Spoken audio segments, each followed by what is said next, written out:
আমরা শহীদ রাষ্ট্রপতি জিয়াউর রহমানের প্রতিষ্ঠিত বাংলাদেশি জাতীয়তাবাদের ভিত্তিতে বহুদলীয় গণতন্ত্রের আদর্শের রাজনীতি করি।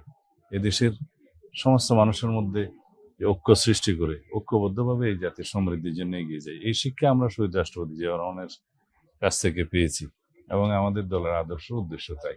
আজকের দিন শহীদ রাষ্ট্রপতি জিয়াউর রহমানের শাহাদাতের দিন।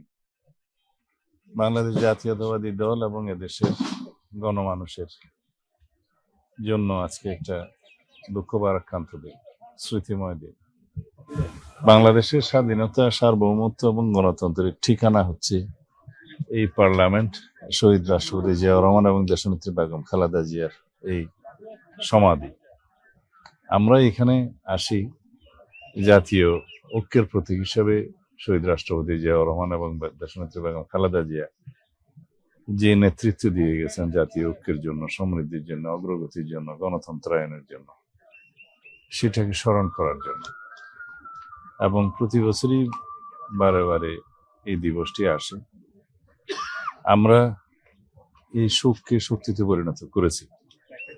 আগামী দিনেও ইনশাআল্লাহ জনপ্রত্যাশা অনুযায়ী 2024-এর 5ই আগস্টের ছাত্রগণ অভ্যুত্থানের আকাঙ্ক্ষা অনুযায়ী, শহীদের প্রত্যাশা অনুযায়ী আমরা জাতির ভিত্তিকে আরো শক্তিশালী করতে পারি, সেই শক্তি আমরা এখান থেকে পাই, অনুপ্রাণিত হই এবং সারা জাতির মধ্যে আমরা এই বার্তাটাই ছড়িয়ে দিতে চাই যে আমরা যতদিন বাংলাদেশ থাকবে ততদিন এই বাংলাদেশটাকে গণতান্ত্রিক ধারায় পরিচালিত করি এবং জনপ্রত্যাশা অনুযায়ী এদেশের উন্নতি সমৃদ্ধি করি।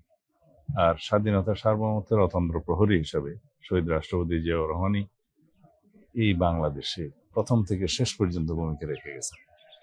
তার উত্থান 1971-এ মহান স্বাধীনতার ঘোষণার মধ্য দিয়ে এবং তিনি যে শাহাদত বরণ করেছেন তাও এই দেশের স্বাধীনতা সার্বভৌমত্ব রক্ষা করার জন্য।